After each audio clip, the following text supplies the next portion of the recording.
पहलगांव को लेकर जिस प्रकार से कश्मीर में घटना और उसी को लेकर के जो षड्यंत्र देश के साथ किया जा रहा है उसी को लेकर ये विश्लेषण है जिसको आप बड़े कुल मिला के देखा जाए तो देश का हाल ये है कि जैसे इन्होंने सिंधु जल को रोकने की बात कही तो बहुत देर तक ये रोकने में विफल होंगे। जैसे कि बड़ी कार्य योजना है जो फर्स्ट सेकंड और थर्ड, उसके बारे में हम सोच सकते हैं कि प्रथम तो हम कुछ ही जल रोक सकते हैं अपने क्षेत्र में, दूसरे तरीके से हमें लंबी कार्य अवधि की योजना बनानी होगी। उसके बाद में बहुत ही बड़ा प्रोजेक्ट है जो नदी से नदी जोड़े, वो भी बहुत ही असंभव तो नहीं पर संभव भी है, पर मुश्किल नहीं, पर नामुमकिन नहीं, ऐसा ही कुछ हम जान सकते हैं। क्योंकि ये नदी से नदी जोड़ो बहुत ही बड़ा प्रोजेक्ट है। इसी के कारण पाकिस्तान को अभी तक हम निस्ताबूद नहीं कर पाए, क्योंकि और उसके आतंकवाद का जहर हम सहते रहे और सहते रहेंगे ऐसा, क्योंकि हमने अभी तक जो हम अपनी बातों में कहते हैं वो कर नहीं पाते और जो कर सकते हैं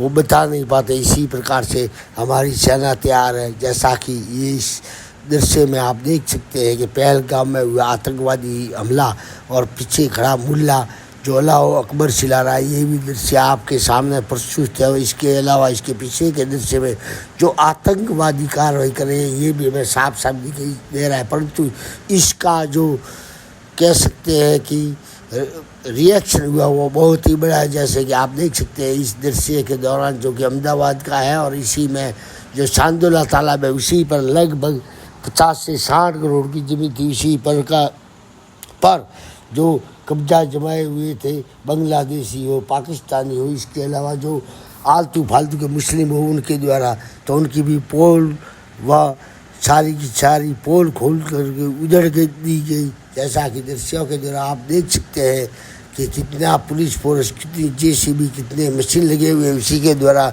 इसको तहस नहस व ध्वस्त कर दिया गया। छोड़ दिया। इसके बावजूद हमारे शास्त्रों में पाकिस्तान व इनके समर्थकों की भारत में भी जो करतूतें हम देख करके हैरान रह जाते हैं। जो जिसकी आटा खाता है, जिसका पानी पीता है, जिसकी मिट्टी में रहता है, उसकी क्या क्या सोच हो सकती है ये देख करके भी हम आश्चर्यचकित हैं। जैसा कि तस्वीरों के द्वारा आप देख सकते हैं कि बहुत सी तस्वीरें जो कि हमने सोशल मीडिया के माध्यम से ली गई है, परंतु कुल मिला के देखा जाए तो ये संभव नहीं, माँ असंभव है, परंतु इन लोगों के मुंह से सुने तो सब कुछ ही संभव है।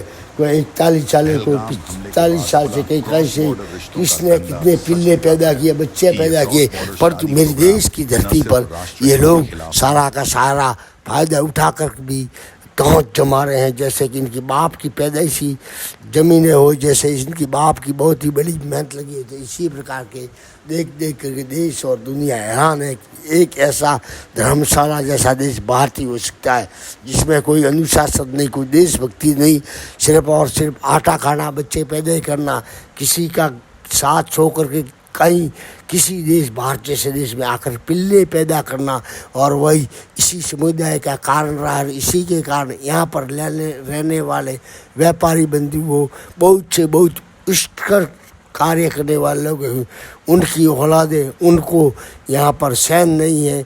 जैसा कि देख सकते हैं कि एक सुकून के लिए ये गए हुए थे जम्मू एंड कश्मीर, कह सकते हैं पहलगाम, वहाँ पर उनको किस तरीके से मारा गया, इनकी हत्या किस प्रकार से बर्बर तरीके से की गई जो कि किसी को स्वीकार्य नहीं हो सकती। इसी प्रकार से ये कर्तव्य हो रहा है और सहन भी कर रहे हैं, क्योंकि ये हिंदू समाज है, क्योंकि इन्होंने भगवान ने सहन करने की बहुत शक्ति दी। तो मैं आपको एक बता, इन्होंने क्या पैदा किया, क्या सेना वहाँ के दृश्य दिखा करके पिछले दिनों के हम दृश्य दिखा रहे हैं, अर्थात सेना सावधान, अर्थात अपने गंतव्य स्थानों की ओर पहुँच रही है। वैसे पाकिस्तानी मुल्लों को मैं चेतावनी देना चाहता हूँ कि हम इतने गद्दार नहीं हैं कि उनकी लाइव मूवमेंट आपको दिखा सकें।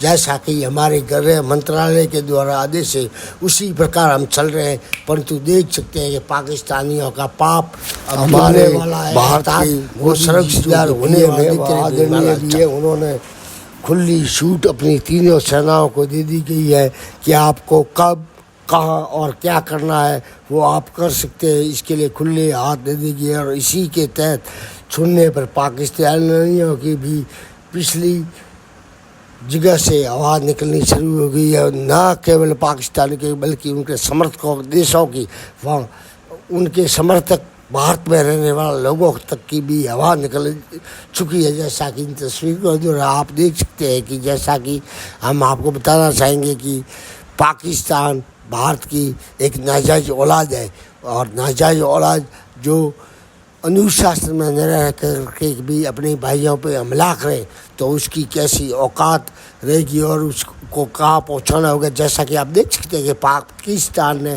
भारत में कई पैदा किए हुए पाकिस्तानियों के द्वारा बच्चों को भेजा, बीबियों को भेजा, उनका हम पालन पोषण करके न केवल उनके आटा व पानी का हम सहारा दे रहे थे, परंतु जिन्होंने हमारे उन देशभक्त सैलानियों पर हमला किया है तो हम उनको छोड़ने वाले कभी के कभी नहीं। देखते रहिए भीरमाल हलचल व देशभक्तों से अनुरोध है कि ज़्यादा से ज़्यादा ये चैनल अपने सभी मीडिया प्लेटफार्म पर शेयर करें व इस देशभक्ति के इसी समय में जो विकट समय है इसमें आप तैयार हैं। जैसे कि आरएसएस के मोहन भागवत पहुँचे थे मोदी जी के पास, और इसी को लेकर के मैं आपको साफ शब्द में एक बात और कहना चाहूँगा कि सभी चीज़ें सभी कुछ बनता है कारखानों में, परंतु लहू या अर्थात खून नहीं बनता है किसी कारखाने में। तो मैं आपको कहना चाहूँगा कि खुदा न खास्ता न महादेव न महादेवी, परंतु अगर जो खून की आवश्यकता पड़े तो मुझे आपके बच्चों बीवी बच्चों सबको हाजिर रहना होगा। सेना को खून दे करके अपनी ताकत दे करके इस कटबुले पाकिस्तानी धर्म विरोधी मानवता विरोधी आतंकवाद विरोधी देश का विनाश करने में आप सबको सहायता करनी जरूरी है। जरूरी नहीं बल्कि बहुत ही जरूरी है, क्योंकि हम जिएंगे तब तक अपना देश रहेगा तब तक। देखते रहिए भीरमाल हलचल। आगे से आगे दोस्तों शेयर करना न भूलें। काफ़ी मैं आपको वीडियो तो दिखाना चाहता हूँ क्योंकि सोशल मीडिया के माध्यम के द्वारा मेरे पास बहुत पहुँचते हैं। जैसा कि इधर से देख सकते हैं अहमदाबाद की तस्वीरें, जो कि ये भी एक गर्व का विषय है।